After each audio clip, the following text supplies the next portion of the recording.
Africa's integration agenda in motion, from digital innovation to regional trade and governance. Across Africa today, regional integration is moving forward in ways that may not always make the biggest headlines. There may not be a major African news declaration coming from Addis Ababa today, but across Africa's regional economic communities, important work is taking place. From digital innovation in Ivory Coast to tax coordination in West Indian or ECOWAS to statistical development in East African community and economic planning in Central Africa. These developments tell a much bigger story. They show us how African Union's Agenda 2063 is supposed to work. The African Union establishes the continental vision. Africa's regional economic communities help turn that vision into regional action.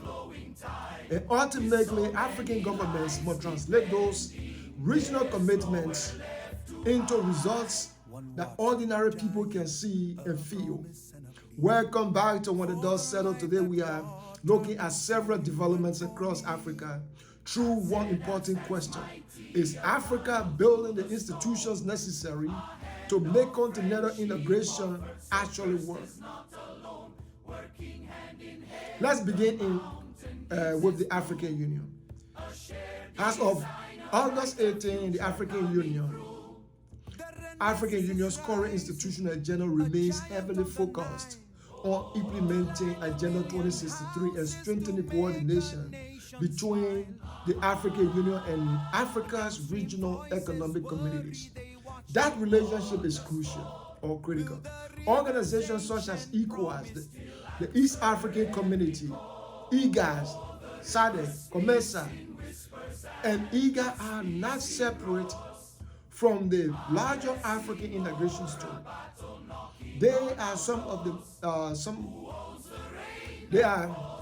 the most important building blocks. Think about it this way. It could be extremely difficult for 55 African Union member states to move from individual national economies directly into one fully integrated continental system. Regional integration provides that bridge. Countries must first develop stronger transportation network, common regulation, regional trade arrangements, statistical system, and political coordination with their neighbors. Those regional systems can then become part of a much larger continental framework. This is why what happens inside the regional economic communities matters to the African Union. We have already seen another example of AU regional cooperation surrounding Zambia's August 7 and 13 elections, where the African Union and COMESA have been involved in election-related governance activities. Democratic governance and peaceful elections may appear separate from African economic integration, but investors, businesses, and citizens all depend on stable institutions. You cannot build a successful continental market without political stability or confidence in public institutions. Now let's move to West Africa. In Abidjan, Ivory Coast is hosting the first African Future Festival, running from August 18 through August 20. At almost the same time, the country's first international academy on digital law is taking place from August 17 through August 21st at Hifouis University. These events deserve attention from an African integration perspective. Why? Because Africa's future single market will not only involve truck crossing borders or ship moving through ports. Increasingly, integration will also happen online. African companies will sell products and services digitally across borders. People will make cross-border digital payments. Businesses will store and transfer data. Entrepreneur Noels in Abidjan, they serve customers in Accra, in Lagos, Nairobi, and Johannesburg without physically establishing businesses in every country. But that requires rules. Countries need to address questions involving digital protection, cybersecurity, digital payment, customer protection, taxation, and electronic currency. If every African country developed completely incompatible digital regulations, those differences can become the digital equivalent of border barriers. Ivory Coast is focused on innovation alongside digital law, therefore represent another important conversation for Africa's integration agenda. The continent needs innovation, but it also needs regulatory systems that allow that innovation to operate across borders. Now, staying in West Africa, ECOWAS convened a regional meeting in Accra, in Conakry, Guinea, on August 17 to review its directive concerning exit duty on tobacco products. At first glance, tobacco taxation may not sound like African integration. But look closer. Imagine neighboring countries applying dramatically different taxes to the same product. Those differences can create incentive for products to move toward lower tax markets, encourage informal cross-border activities, and make revenue collection more difficult. That is why harmonization matters. ECOWAS countries coordinating tobacco taxation can support public health objectives while also strengthening government revenue collection and reducing incentives for cross-border tax avoidance. This is an important reminder that regional integration isn't only about moving tariff. Eventually, countries also have to discuss how their regulations and fiscal policy interact. ECOWAS is also working on its 2027-2029 medium-term expenditure framework. That might sound bureaucratic, but regional organizations need effective budget if they are going to implement ambitious integration programs, roles, energy projects, health initiatives, agricultural programs, and regional institutions require funding. The question should always be, are regional resources being directed toward programs that bring measurable benefits to the citizens of West Africa? Now let's move east. The East African community has launched self-paced online courses designed to strengthen regional statistical capacity. The EAC has also recently presented a proposal worth $110 million budget for 2026-27 fiscal year before the East African Legislative Assembly. Statistics may not generate excitement like a new railway or highway, but statistics are fundamental to integration.